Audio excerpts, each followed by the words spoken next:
I'm so excited this afternoon to be able to introduce you to Wendy Still, Chief Probation Officer of the Alameda County Probation Department, and a friend.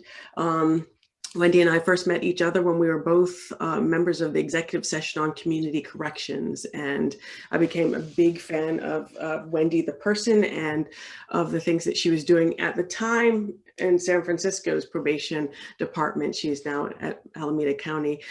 Chief Still's experiences include developing gender-responsive, trauma-informed offender prison and community rehabilitation programs, and strategic master plans designed to improve outcomes and reduce recidivism for California's offenders and parolees.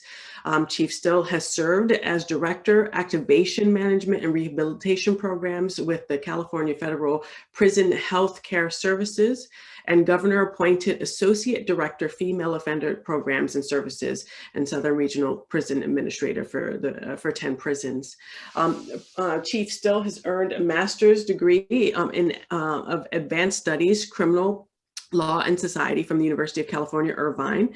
She also earned her bachelor's in science degree in organizational behavior at USF. Chief Still is a member of the American Probation and Parole Association, the American Correctional Association, and the American Society of Criminology. And she's held a number of civic positions within the state of California, generally speaking.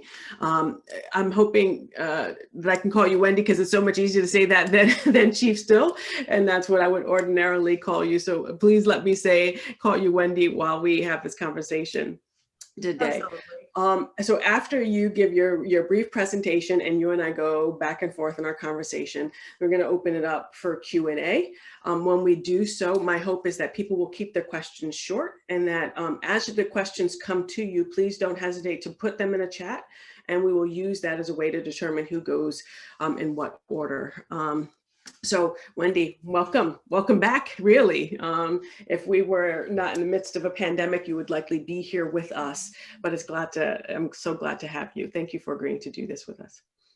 Thank you very much, Professor Smith. I'd like to thank you and also Professor Winship for co-hosting this and giving me the opportunity to talk about some of the reforms that we've worked on in both counties. Well, you said that you had a couple of slides that you wanted to share with us, and I'm assuming to kind of give us a sense of what it is that you've been doing and what outcomes you've achieved as a result. Do you want to do that now? Well, I think if it's okay with you, I'll wait till we get to certain parts of some questions that you may ask. Okay. Because it really deals with, what's the outcome from all of these efforts, and then what does the demographics of our population look like right now? Unless you'd like to start with that, and I'm okay with that too. Well, how about I begin asking you the questions, and when it becomes relevant, you can begin to show us some of these slides. So I got to know you when you were still in San Francisco, before your retirement, and then your move over to Alameda County. And I remember one morning you took me out to breakfast, and you shared with me really kind of your career trajectory and how you got into San Francisco probation and parole. And one of the things that I left that conversation having a better understanding of is how one could change the culture of an organization, an organization that has kind of a long-standing set of beliefs and structures, et cetera, and that is kind of understood to be unmoving in terms of the kind of change we would hope to see in any institution. And you described the process by which you kind of transformed San Francisco probation into a very different institution. And my sense too is that you went on to Alameda County and did the same thing. Would you mind sharing what issues you faced when you took on the role? How you sought to address these issues, what changes took place on the ground, so that you could kind of realize your vision, and what this meant in terms of outcomes for your probationers and parolees. Yes, I'd be happy to. In terms of, I spent almost 30 years in the prison system. And so that gave me, a front row seat to what the needs of, the inmates were as they were being released and going home back to the communities. And so in addition to that, having an undergrad in organizational behavior and development, right? Which is all about how do you move an agency and then a master's degree in criminology.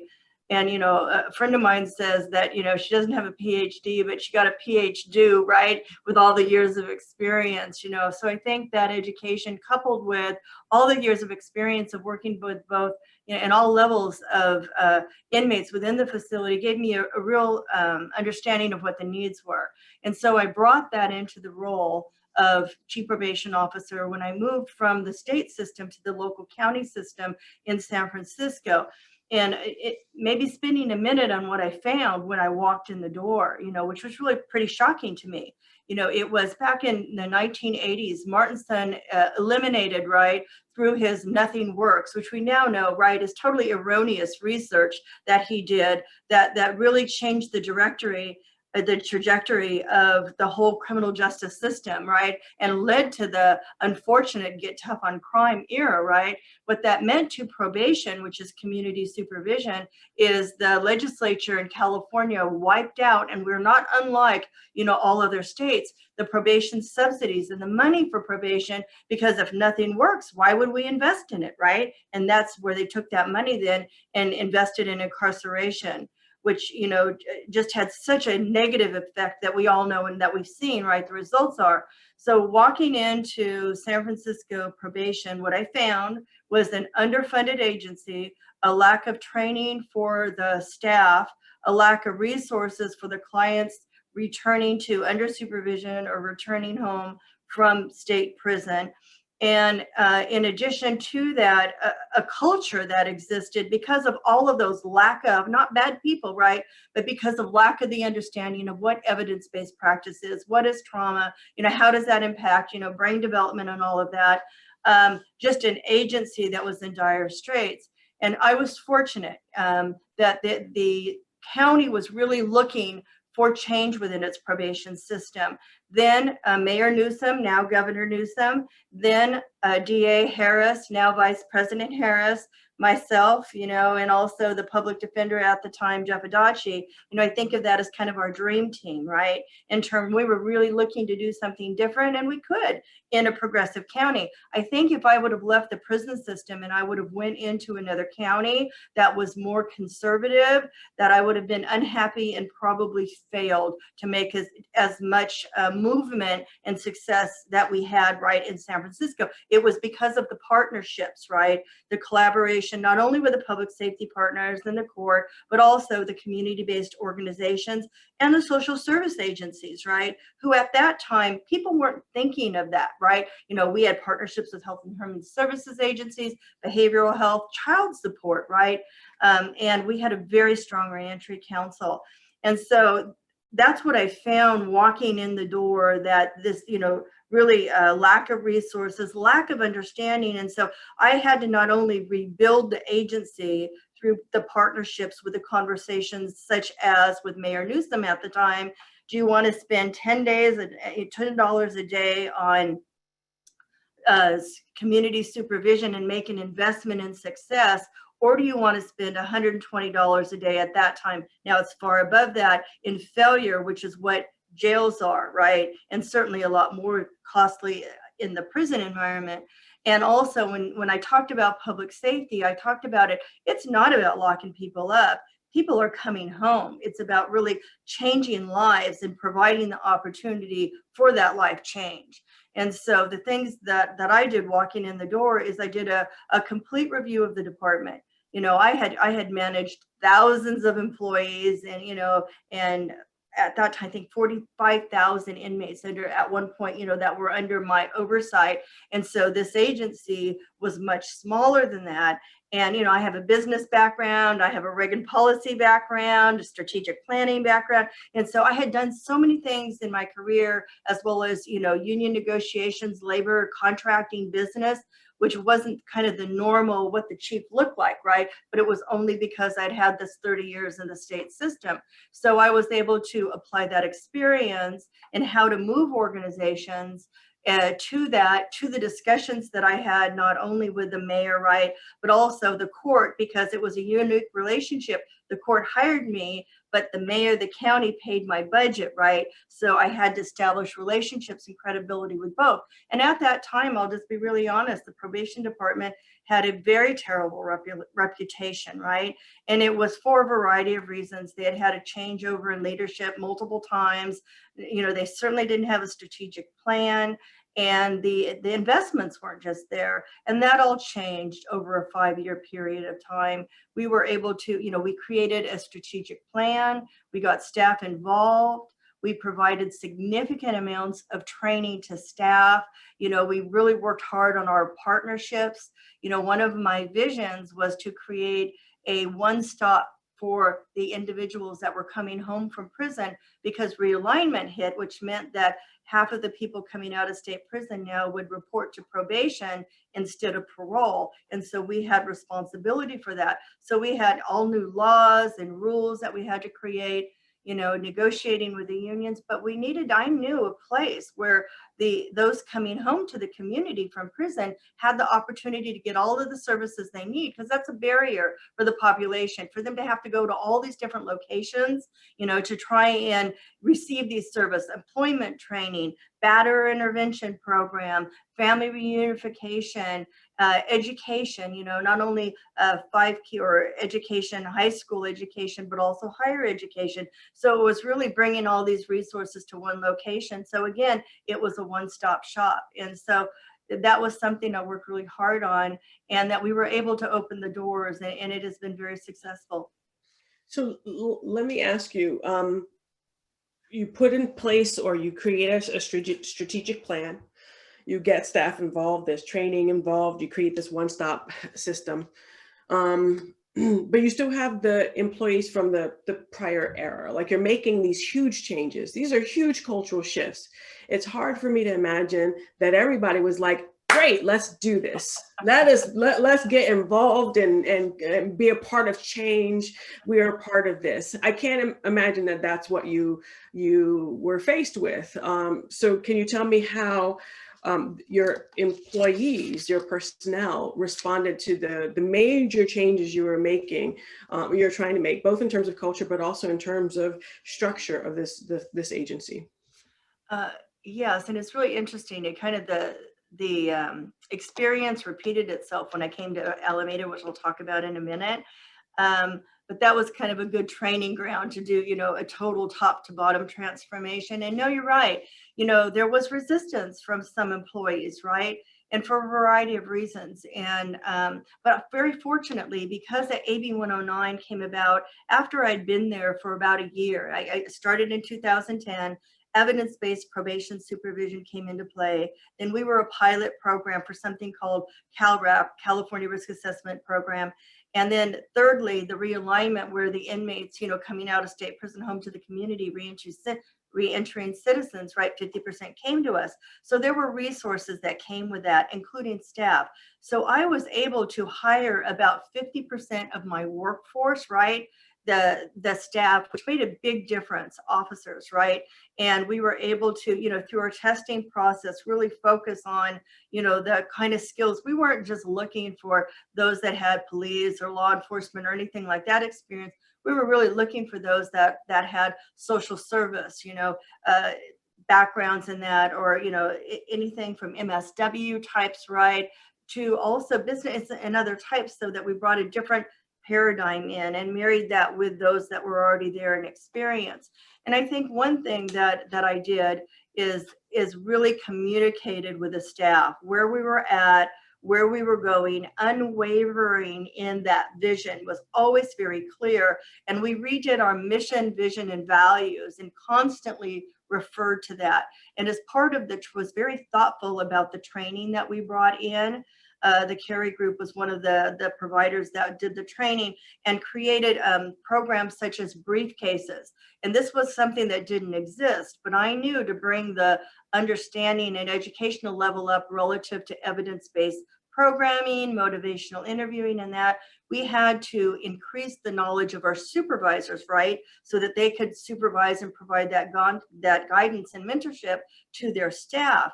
And so we created a 18-month program, and the learning and also the material for staff meetings for over 18-month period of time, so we could help bring them along. And I think that also helped change the culture too, as we weren't leaving those that were there behind, we were including them. And also in the development of the strategic plan, the voices throughout the department were heard in that process. So again, they weren't left behind or seen as the old guard versus the new staff, right? Trying to bring them all along. And I think that really made a difference. And who I promoted, that also made a difference. If you weren't on board, you weren't getting promoted, because we knew what skills we needed, to move the agency forward into an evidence-based probation supervision model into the future. The other thing that it gave me the opportunity to do is to not only promote some from within inside, bring in those from the outside, right? Which hadn't happened in the department in years.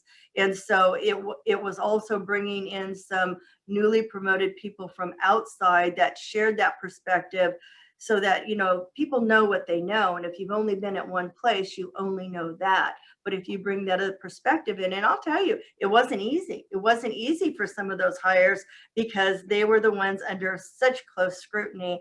But it ended up working out extremely well. We had, pretty amazing results. And I think that the balancing of that experience with a new, fresh perspective was a combination for why we had such success.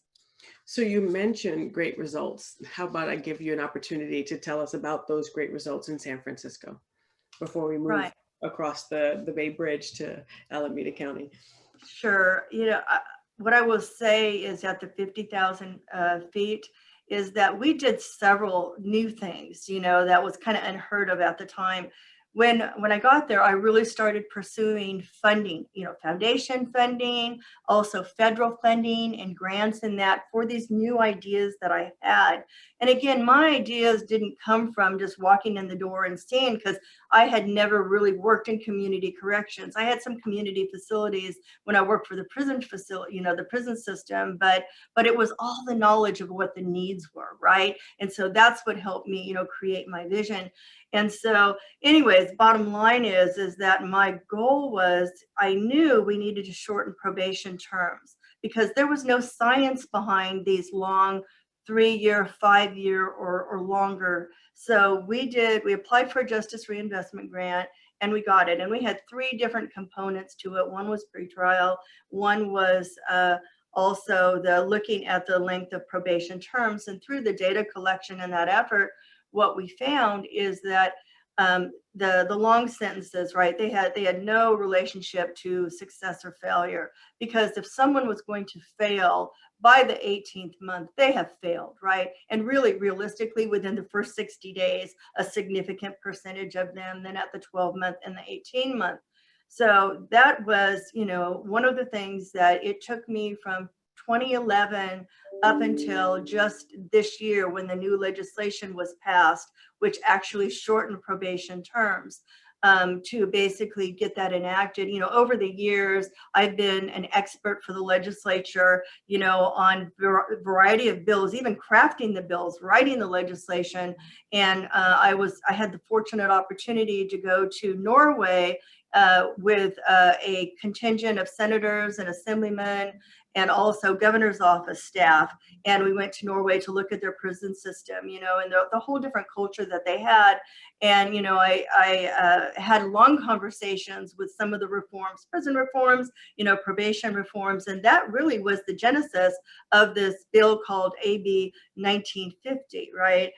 Which basically shortened the terms down to, for misdemeanors, it was a year sentence with no victim crimes, and for felony supervision with no serious or violent, 2 years, much different than the 3 to 5 years. And so what the results were, and while I was in San Francisco, to answer that question, we were able to reduce those under supervision. I only had adults at the time by about 50%. Which was at a time when also we were having our population was expanding due to now having to supervise those reentering from state prison. And also we were able to keep the jail population down, which there was doom and gloom forecast with this public safety realignment that, oh, the jail's population would swell. And I said, no. If we establish all these diversionary programs and a pre-entry court, which was different than a reentry court. Reentry court, right, is set up for those coming home from prison, right, to reenter and to provide oversight. I wanted to create an idea at a pre-entry court which prevented very serious probation violators from going to state prison from 10 to 13 plus year terms. This was like their last stop opportunity, and it was wildly successful. But what they needed is they needed to have smaller caseload sizes, court intervention, as well as the wraparound services, and we proved that it worked. And so after 5 years in all those great experiences, I had decided to retire. And I had committed to the court when I went there to San Francisco that I would stay 5 years because they'd had such turnover that was really adding to, at that point, the original dysfunction of the agency, right? They lacked, continual solid leadership. And so I retired, and then I was working as a consultant for the federal prison receiver to help create a women's health program, a women's inmate or prison health program.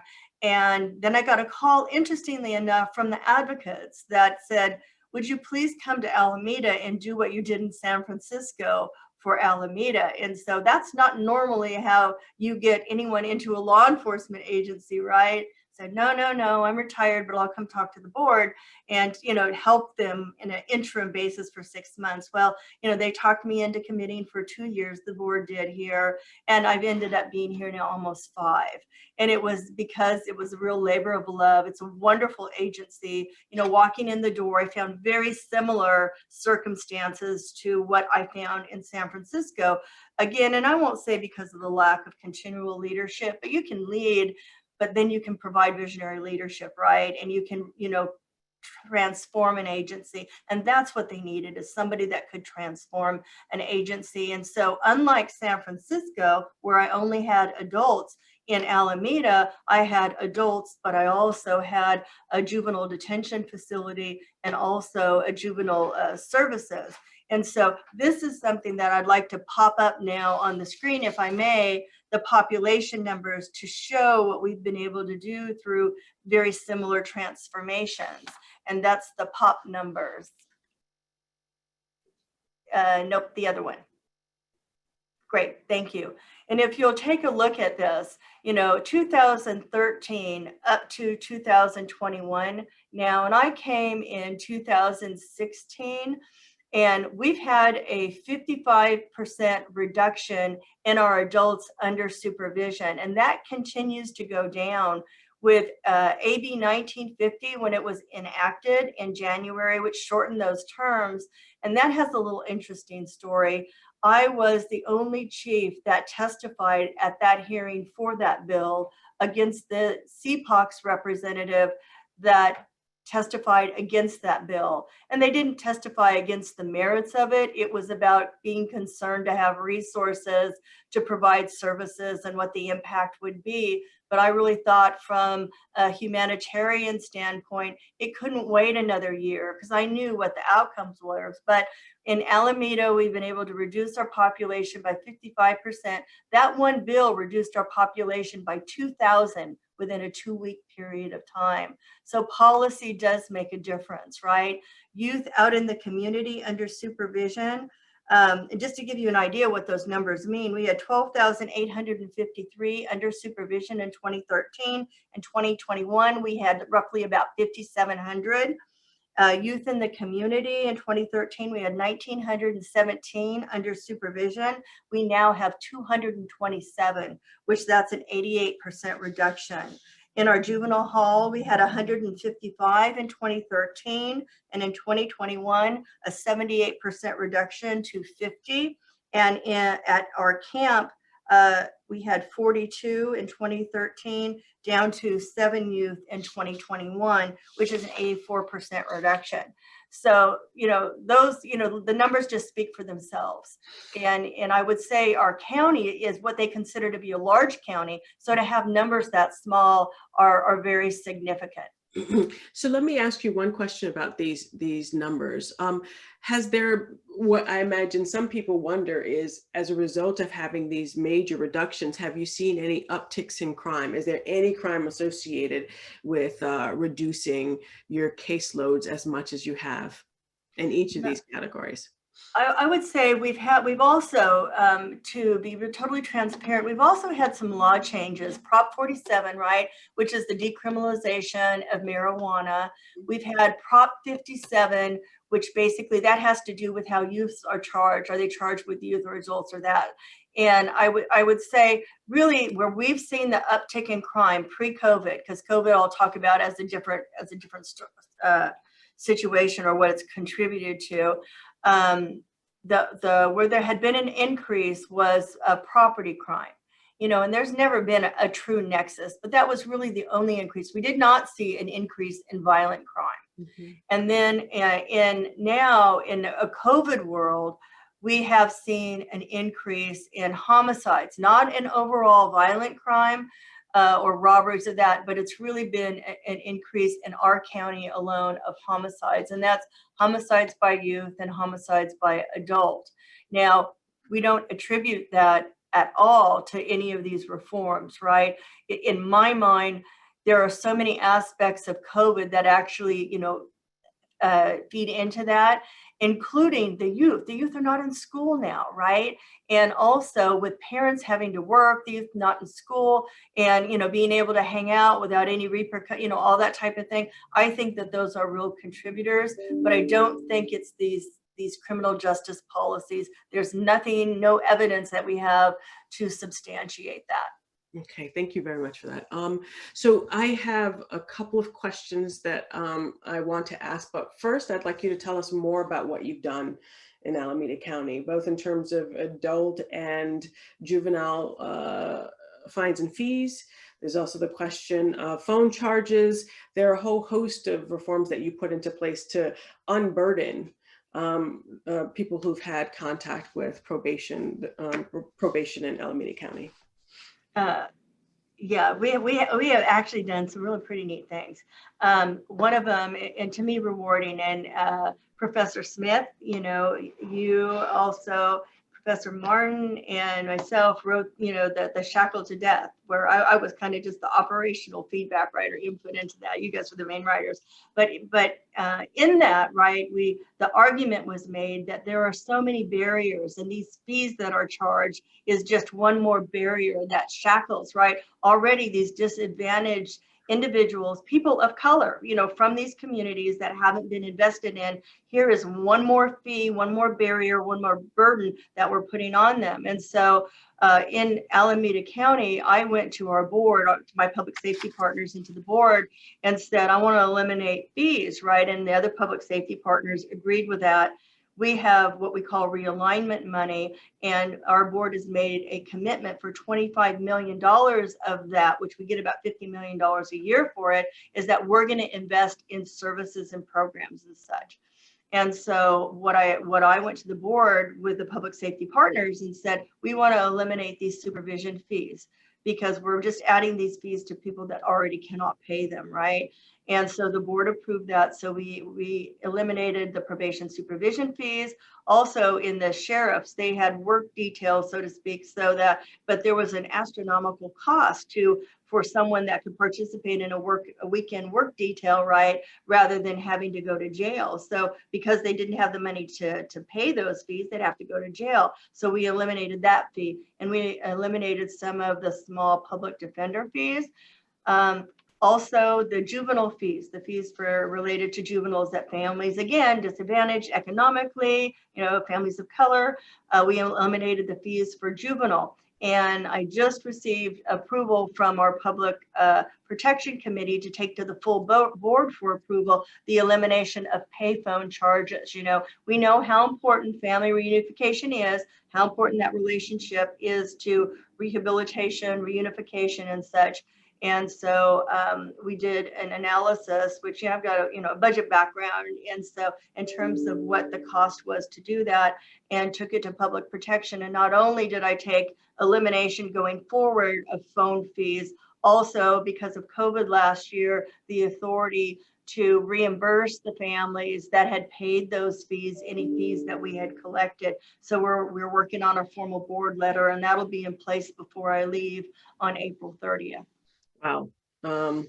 If you leave on April 30th, I don't trust you one bit, Wendy. So a couple of questions about, which are probably perhaps a bit sensitive for a probation chief, but it's to be understood in the current context of both defunding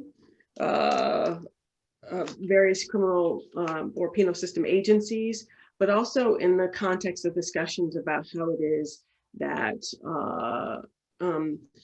it's not unusual for penal agencies to contract out with for-profit organizations to help with the process of monitoring clients, if we would call them that. So the first question is with regards to the defund movement. It's a lot of focus on and conversation about potential defunding police, which at the very least is about reducing the amount of money we invest in police and police services and investing in communities. I suspect one can make the same argument about probation and parole services, that you I think in a way that I, at least to some extent, appreciate, invest a lot back into communities. Right, you have a whole host of programs, and we won't talk about all of them because there are so many. And folks could take a look at the website and check out your annual report in order to see what it is that you offer.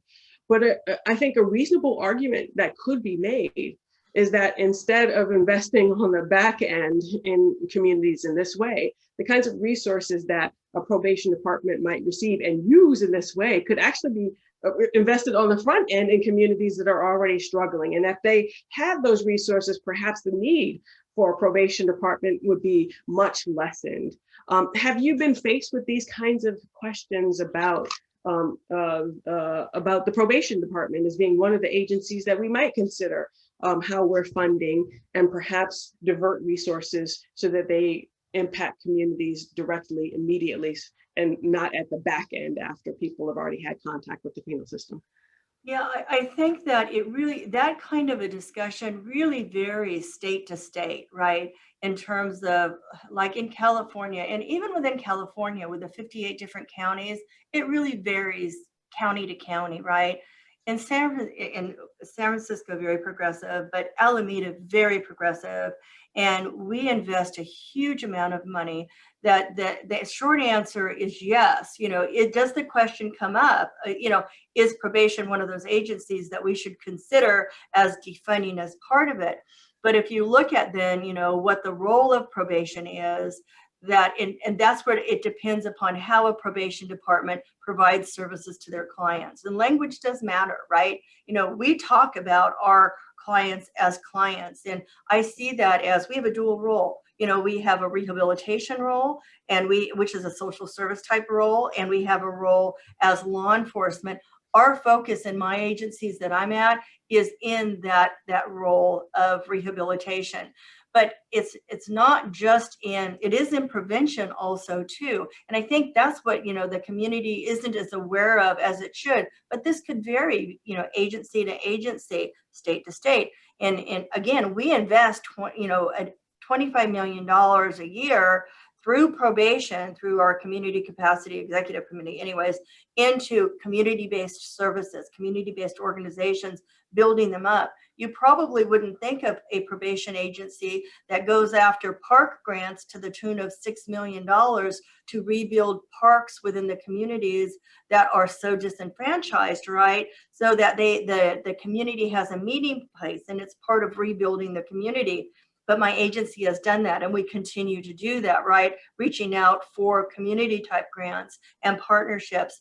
Also, a partnership with local faith-based organization to build housing. We will cut the ribbon on that on the 30th, right, of this, on April, which is my last day. They're dedicating it because probation has made the investment in it. And also delinquency prevention, though, that's really to get to your point also too, is that in the last couple of years, we've invested $13 million in delinquency prevention. And I think what our numbers show is that we have been, in terms of youth in the community, as an example, going from about 1,900 down to 227, right?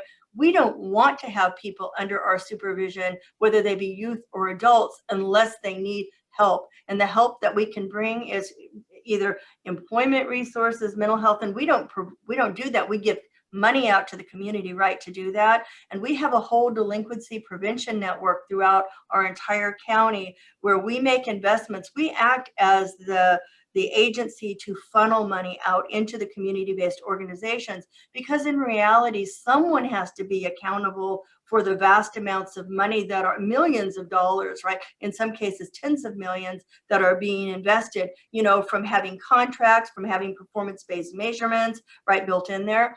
But a couple of things that we've done that really build up the community is we've invested $9 million over a 3-year period of time to grants to community-based organizations that serve our adults, to help build the organizations up to provide evidence-based services, also to, you know, whether it's their boards, their information technology, which really helped right in the COVID period, those investments, so that the community has a strong ability out there to provide those that are in need of services out in the community where we don't provide them. Then in addition to that, and we're just getting ready to do the same thing to provide $3 million for our juvenile community-based organizations so that we can strengthen the network that's out there to provide them. And so people don't really understand what probation is all about, right? And how we are really that neutral party. We provide recommendations to the court. We provide access to services. You know, throughout this whole COVID, we provide concrete services to youth and adult families, you know, in terms of food card, clothing cards. You know, we even provide rental assistance in the event that someone has not been able to pay their rent so that they don't lose their home. And we also contract this year, we'll spend over $10 million through probation to housing for our reentry or justice involved population. So I think there's really a lack of understanding of what probation does. I mean, the multiple roles we do, but I don't also want to leave the impression that I think Alameda County is the norm. I think, you know, if in my mind, I just have to say, I think that we would be that progressive standard, you know, to look to. But I realize that there is such a variety, even within the state and outside of the state, of how they're funded, what resources and what their roles are, and what their culture is.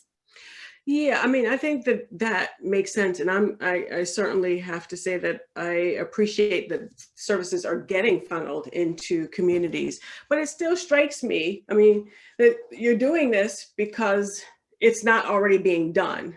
And it seems odd to have the probation department, you know, providing, you know, parks or fixing up parks or providing housing, et cetera. This seems like the activities that another part of government should be taking part in, but instead we have a penal agency saying going into particular neighborhoods or communities and saying, we're going to give you housing, we're going to give you mental health services, we're going to give you X, Y, and Z. There's something that is odd about getting those kinds of resources from a penal system. Do you see what I'm saying? That should, if those investments were made on the front end, it's likely you would not be touching as many clients' lives as you do touch, but because it's not, and you're finding resources elsewhere, you are a penal system agency is the one that is engaging in the process of giving essentially social services to communities because they don't get it on the front end. That's the point that I'm making.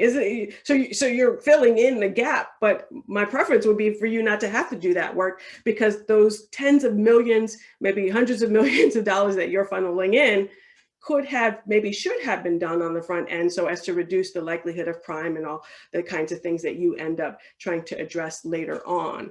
The oddity of a probation department providing these services is what I'm asking about. Well, I think that as a county, we have agencies that are responsible for doing that. That is their role.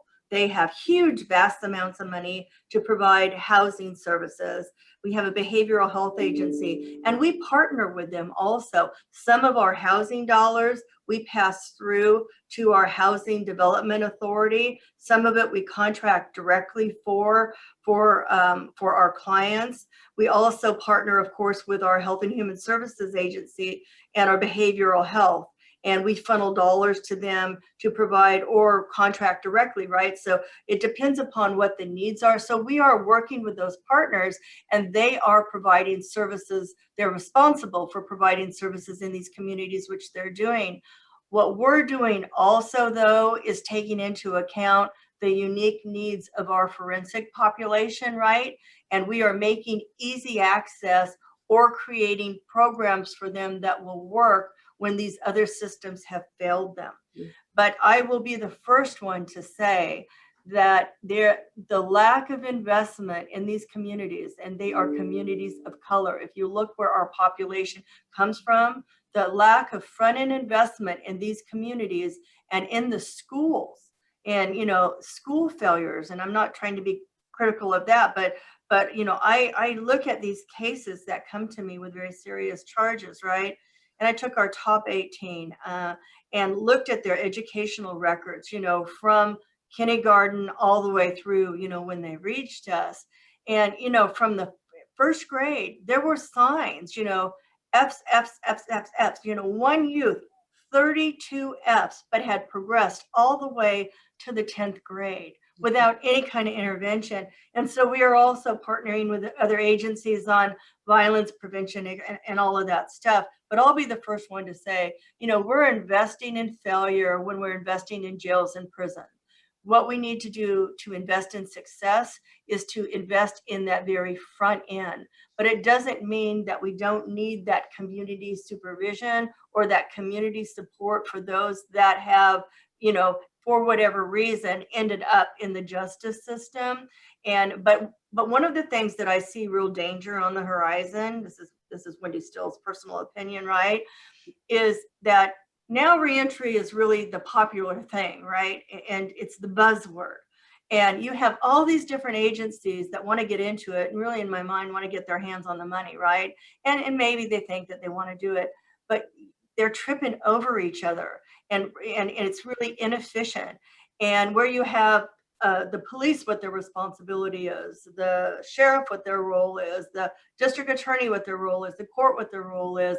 Now everybody wants to get into the reentry world, and that is inefficient. And we're just going to waste vast amounts of money by, creating these stove type programs. And that's where there needs to be some clearer definition, and an investment of an entity X is going to be responsible for it, going to be funded for it. And so that we don't have all these different agencies trying to be all things to all people, right? And what I will say also about our forensic population, for whatever the reason, is that, these other larger agency, that is responsible for homelessness or health or behavioral health, that's what their focus is.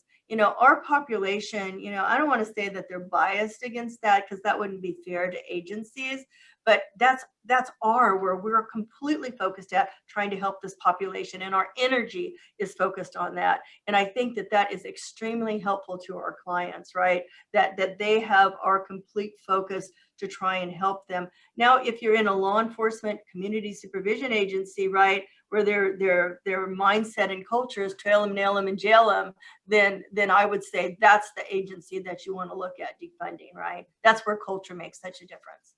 Okay. I'm going to turn the mic over to Chris Winship, who might have a few questions for you, or a couple of questions for you before we open it up to our community members. And if there's a chance, if I have a chance, I'll ask one final question, but I'll do that later so that other folks can get in. Chris. Sure. So Wendy, congratulations on your great successes. most impressive. I wonder if we can get you to move to Massachusetts. We're kind of progressive here. Maybe there's some opportunity for some real change. So one of the things I thought was really interesting about your first part was talking about how much of your experience was outside of probation. I think in general within the criminal justice system, bringing in people who have a diverse set of experiences. And I just wondered sort of how did you get into this? Well, I actually started, in the prison system, right, the 30 years. And there's a couple experiences. Well, I'll first start, I have an understanding from the criminal justice probation system from a different view. I was a 12-year-old runaway, right? And I was, I found myself in juvenile detention in Sacramento for a short period of time, but enough to make a lasting impression, right? And so, but my background really is business. I found myself in the state prison system, going through going up the hierarchy, right? And so that's where I spent 10 years working in a prison, becoming very familiar with, both male, female, high security, low security inmates' needs, what their needs are, where they're coming home. And I found myself, and this was a defining moment for me, was that I was the deputy chief warden at Solano, looking out over my office. We had 4 yards. There were 5,000 men on these yards, overcrowded, about, 160%, 150%. And there were families, there were uncles and brothers and cousins, and it was just heartbreaking. And so that's where my reform work really started. And so I got to a point in my career where I wanted to go. I wanted to prevent people from going to prison. I was a reformer inside the prison system. I think it's just something inherent within my DNA. And then I had an opportunity. I got a phone call to say, hey, why don't you come to San Francisco and apply for our chief probation officer? I had such a rehabilitative and evidence-based background, plus all of my education, that they thought it would be a really good fit.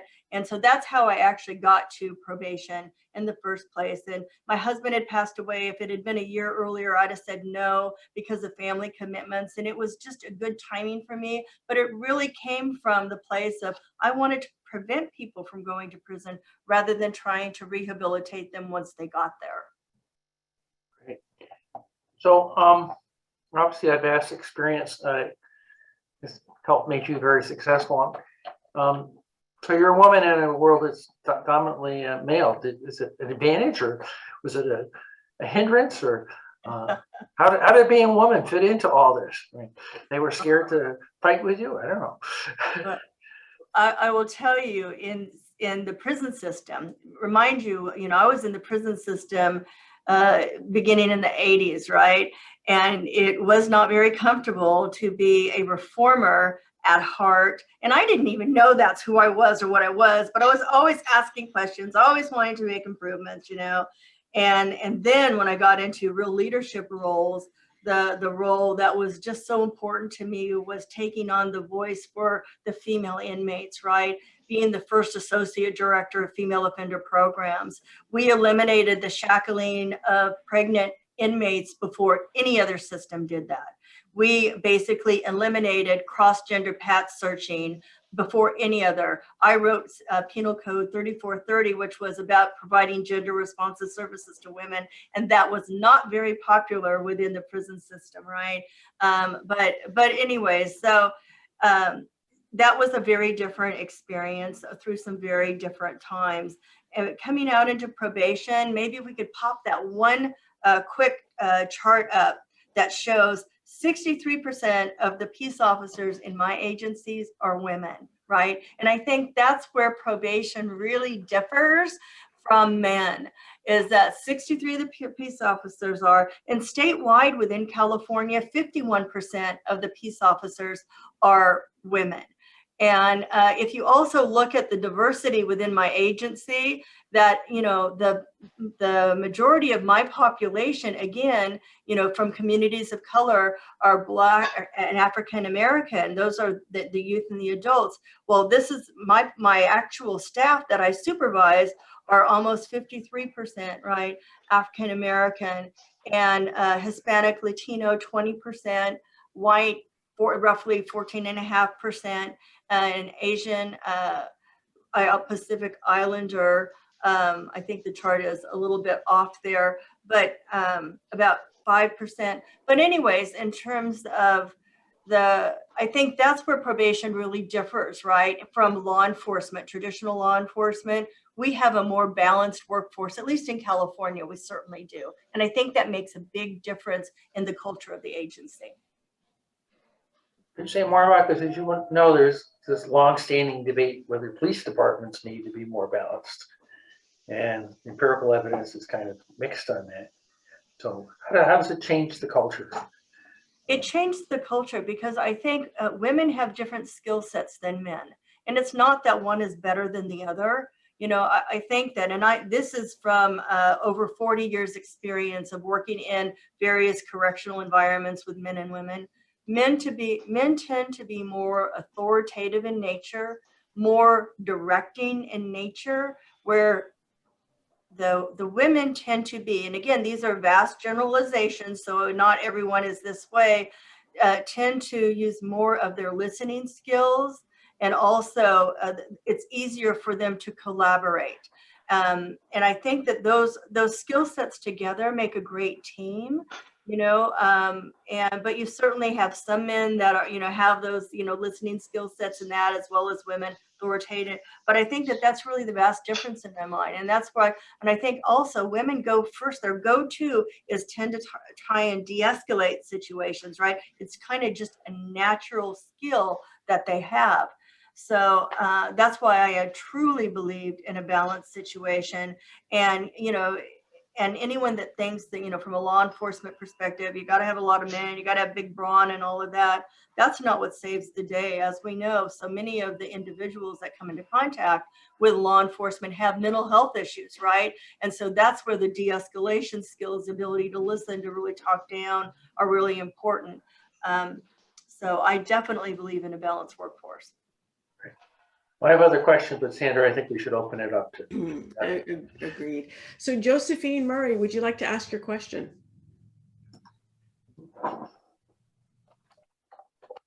Thank you. I was wondering, you know, given the decrease in caseloads, whether or not individuals were successful in transitioning back to the community. For an example, finding adequate housing, gaining employment, reconnecting with their families. And do you have the data on that? I don't have the data here with me, but what I will say is that we've had reports from an independent RDA, and what we do know is our clients that do connect with services and take advantage of them, because we can offer the services, but if they choose to, you know, to not participate, then we can't force mandate them, with few exceptions unless there's a court order. But what the overall report said, yes, for our clients that engage in services, there is a significant decrease, right, in recidivism. And for those that have mental health issues that also participate, you know, in behavioral health, whether it's SUD or mental health services, a very significant decline. What I do know for those that, you know, where I talked about, we Skype into prisons, we do interviews for those that basically are responsible then to report to us, to our agency within 48 hours, we have a 94% report rate. And those are the ones where we do that individual treatment and rehab plan, match them up with housing and such. So we know it works. And the dropping off of the caseloads, lowering them, finally will allow us, they've been so big in the past, to get to a reasonable caseload size so that we have that time. But we also don't wait till individuals fail or under supervision. Now we have a pretrial part of our operation, and we refer to services right at that pretrial stage too, again, trying to prevent people from having to go through the whole process. Thank you. Lloyd McDonald, would you like to ask your question now? Yes. How have your reforms been received by law enforcement agencies in San Francisco and Alameda County, and how has that reception changed, if it has, over time? Well, I would say that we have a wonderful relationship with our law enforcement and our court partners. I think what has developed over the years in both agents, you know, from walking in the door without really having you know, they're really kind of being a lack of respect. Walking out the door in San Francisco and here now, totally respected, a seat at the table, a very important voice, and a strong partnership and collaboration, but not only with law enforcement, but also with our CBOs, right? In terms of just a very different relationship from where we started at, but understanding that we have to work together, right? And anyways, we have, I think I have within this county, probably 12 different chiefs of police, and we're part of that organization, what they call the COPSA, and also with the district attorneys in both. I remember when I first met the chief of police in San Francisco, he says, you know, I don't like your agency, you know, you never help us, right? You never blah, blah, blah, blah, blah. And he wasn't talking about me, he was talking about the prior, some kind of conversation. But that certainly wasn't the case when, you know, 5 years later, it was a true partnership. Okay, thank you very much for that. Thank you. John Rhoda. John, would you like to ask your question?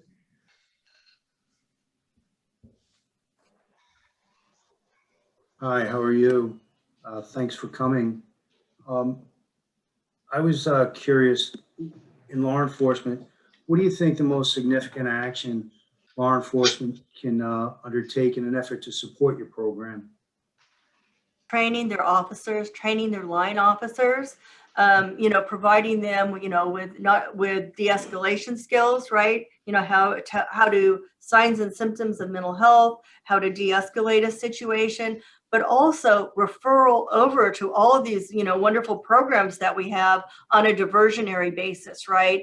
And that's what's really happened in Oakland and with our probation department, is we've worked really hard on developing that and providing the information to their officers so they knew how they could divert staff away. We've just opened up within the county a mental health diversion program also. It's the same thing, understanding that law enforcement agencies throughout the county know that these diversion opportunities exist. So we keep them out of the justice system.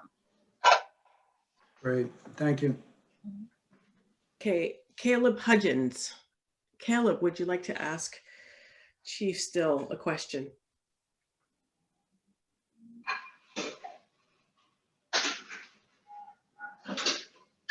Caleb, we can't hear you for some reason. It doesn't look as if you're on mute.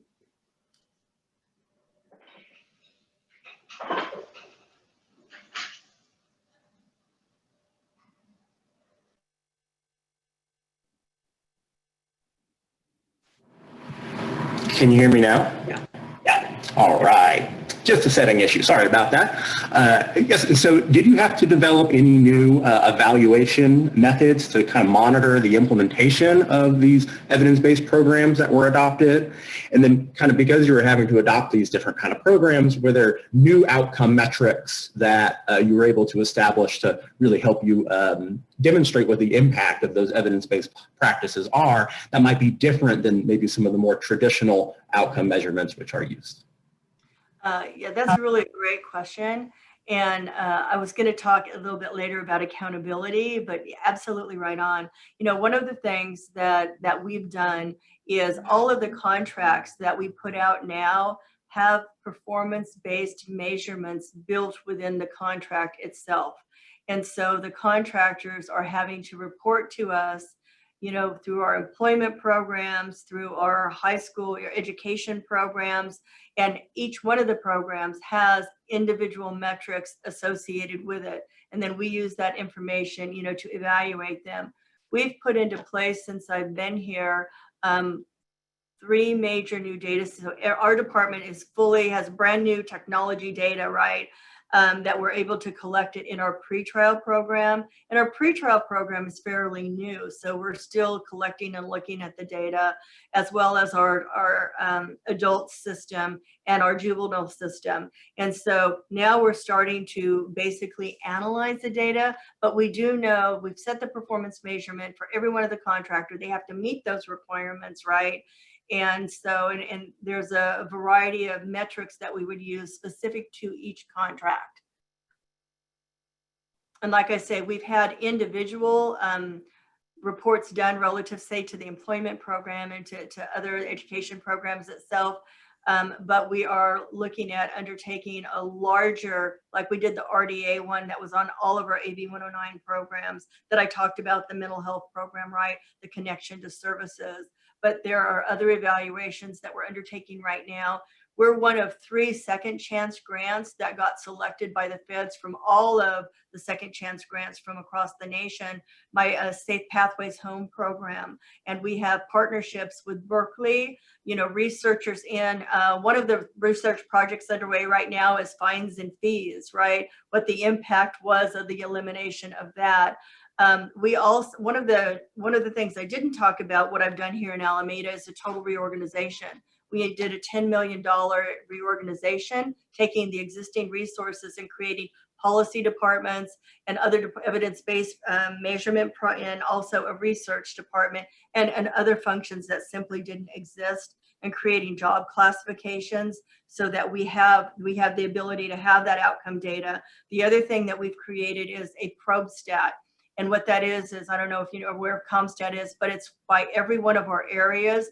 We have set measurements for those individual, you know, juvenile facilities, juvenile field services, adult services, my administrative areas, and we have monthly reviews. We have a strategic plan, but we also have objectives underneath one of those strategic goals, so it doesn't become a plan that sits on the shelf. And we review monthly where we're progressing our goals. And then we also have these monthly probe stat meetings as well as our contracts. So, you know, we are analyzing ourselves every which way to see what's working and what's not. We also use the clearinghouse and have outside reviews that are part of like Pew's results first and such.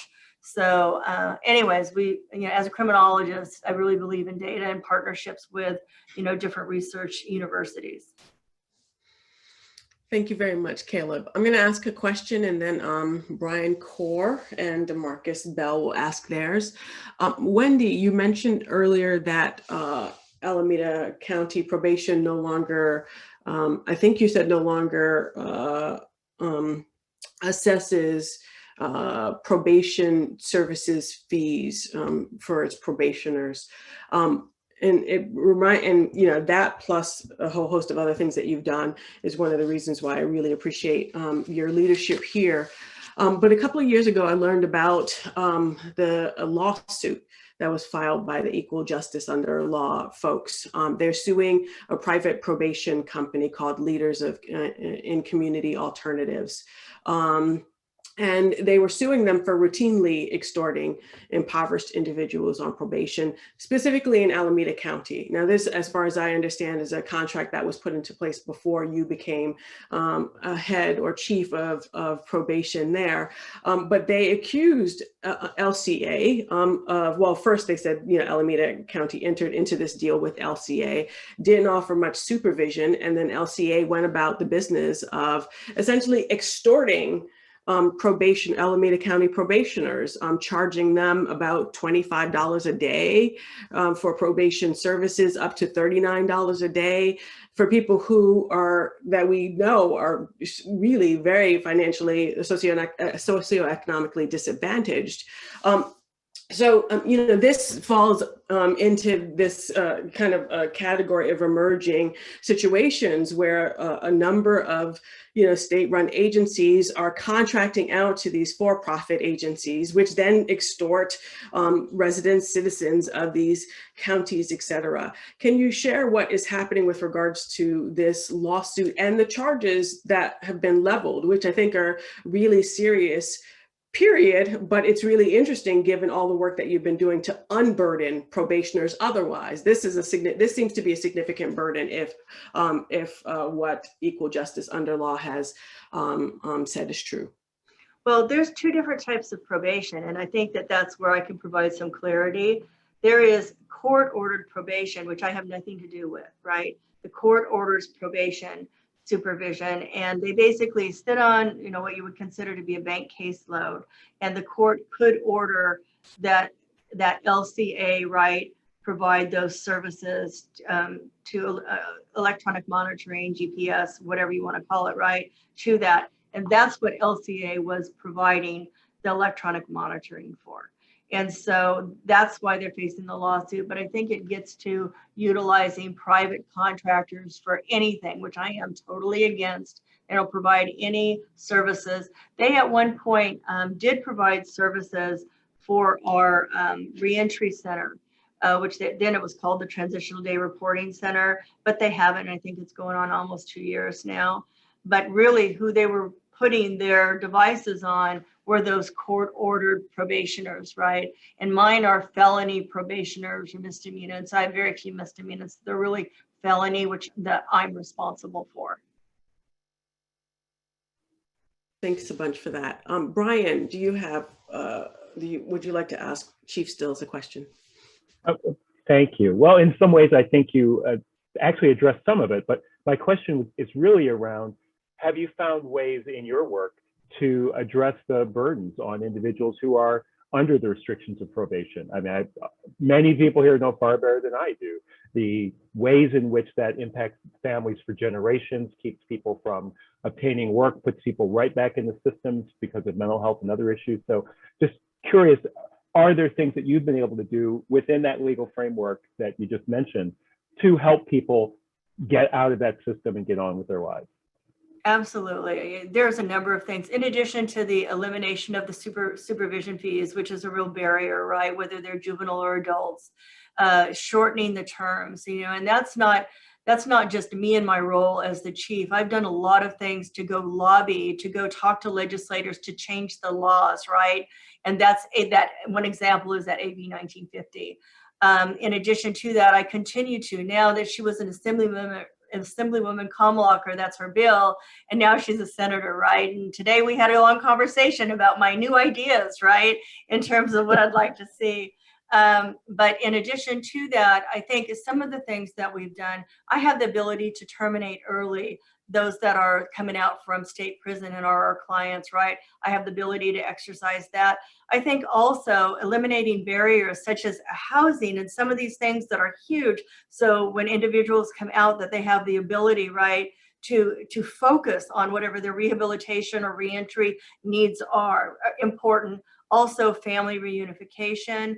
I have concrete service dollars, right? So that individuals that are experiencing potential homelessness, we can help pay, whatever their back rent is owed, or help get them into a place, right? And help get employment. All of those things I see as reducing barriers, concrete services for food, for clothing, for if they have new jobs, for whatever the work tools are, paying for their employment training, which we do that also. Also high school education, we also pay for higher education too. It's not one of those programs, but it's having those whole continuum of services. And one of the neat things that I'm working on right now, I think, is a program that individuals, we can't as a state by law pay restitution, right?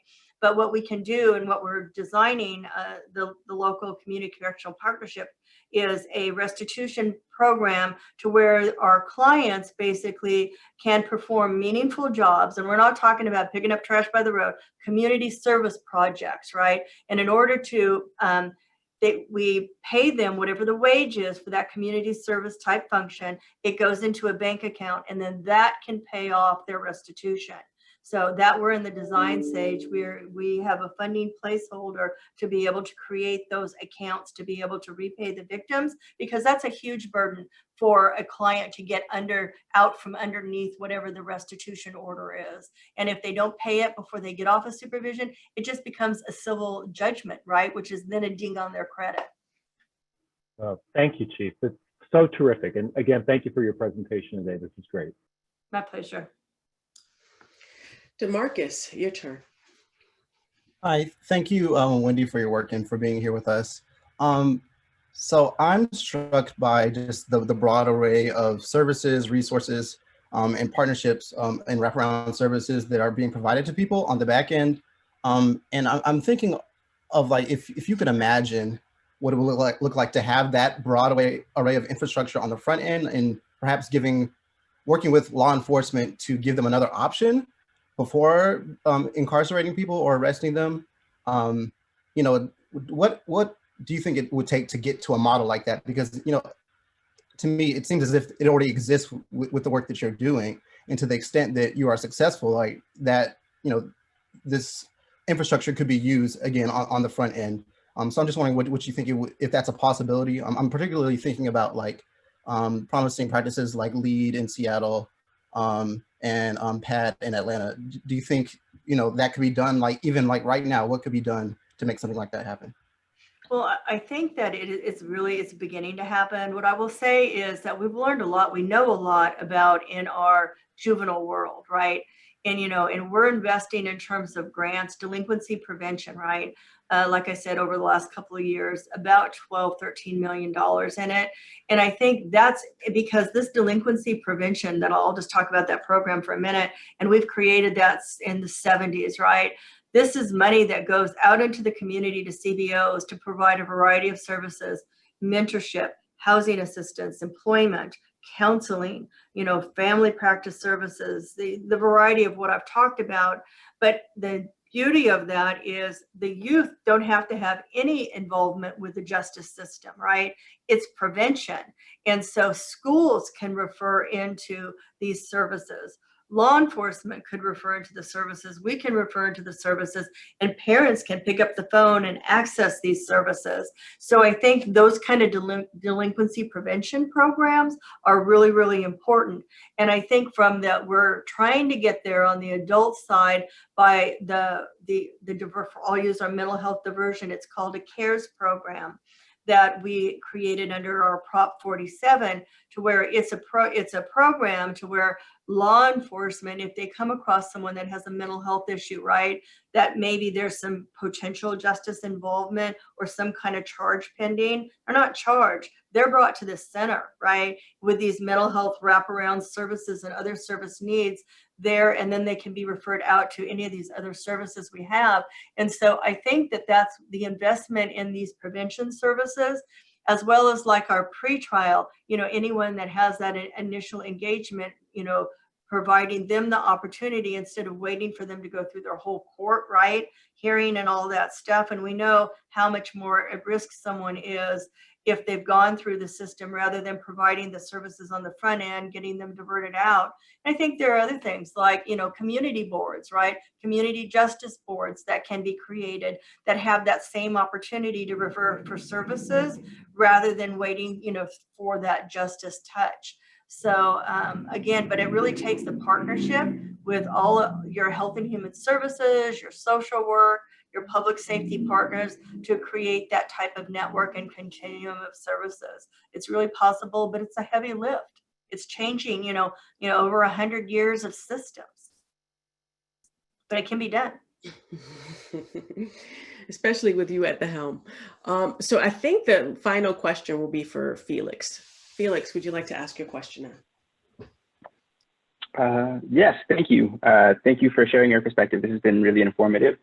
I guess I was struck by how much change you were able to make when you came into these positions. And what I always think is that somebody else who disagrees with me might be able to make similar changes. And so I wanted to ask about how confident you are that these priorities and sort of different practices that you brought to the fore will persist beyond your personal involvement, and what kinds of things can make these kinds of things sort of be sticky, and so that in a new administration or a new person coming in, we don't sort of see a yo-yo effect and go back. Thank you. I think that's a fantastic question. Having really undertaken 3 major reforms, what I will say is infrastructure, in terms of creating, like for us, why I have great confidence that this agency will remain on track is, I remember when I accepted this job, I got a call from the chairman of the Board of Supervisors that said, I just want you to remember this conversation. I told you how broken this probation department was, and it's been broken for 18 years. We are having totally different conversations now. They are loving their probation department. And, we are, like I see, as a major stakeholder, right? And a major support. They do not want to see changes. So I would first say is developing the confidence of your partners is really important, to keep us on that same path. But I also will say we have a strategic plan. We have objectives within the strategic plan. We have our probe stat. we have put also that $10 million reorganization, and I didn't get a penny of new money for that, right? I took the resources within the department and reshaped them. Also, I went and our job specifications, right, that says what the jobs of individuals are. I actually redid many of those specifications that are now, you have to go through civil service to change those, and that won't happen, right? And so it's really from an organizational standpoint, putting that infrastructure in place, having now a research unit, having now a policy unit, which didn't exist. And we had over 400 policies to create, and we're making a big dent in it. So it's putting that structure in place to ensure that we have, a department that's organized around priorities, and that also is collecting data and reporting data. But the other thing is it's building the relationships with the other partners. They have now expectations of that. Our CDOs now have expectations of what probation does and how we act. And the other thing is, though, I will say, is our board is very concerned with who's going to be hired behind me. But as part of my reorganization, I had the opportunity to hire a significant number of talented individuals into these new organizational positions and functions. So it's not, Wendy Still's vision alone now, right? It is a shared vision by the agency. And I will say I am so proud of the leadership team within this department. They all work together. It's not siloed. There's no competition. They're very, they work very well together across organizations for whatever the priority is. So we've created that culture. And I think that's what the difference is. Of course, I'll be very transparent. I very much lobbied the board with my ideas. We'll see. But, I think this department for the very first time has multiple candidates that the board can consider as the next chief. Whether they'll do that or not, I don't know. They're doing a national search in that. But I would have great confidence in either of the two individuals that I know that will participate in being considered for the job. But no matter what, I think the structure is in place, the expectation from the board, the expectation from our advocate, our community-based organization, and our public safety partners has been set. And anyone it would be difficult for them. And I don't think that they would be successful. They would fail if they started to veer from those expectations. Thank you very much. Thank you. Wonderful. So Wendy, Chief Still, thank you so much for visiting us and sharing with us what it is that you've been doing in the Bay Area, first in San Francisco as chief and then on to Alameda County. I, for one, feel grateful that you have been in these roles and have made the changes that you've made, which I do think has had to have helped to unburden so many families that have had contact with the penal system and then had to run through probation. But it looks like you've gone well beyond that in terms of the investments that you've made in these communities. Thank you so much for what you've done and the way that you've been using your resources. You really are a kind of guide about how one would go about this. So really appreciate you. Thank you. Thank you very much, Professor Smith, and also Professor Winship, for having me here today. It's been an absolute pleasure.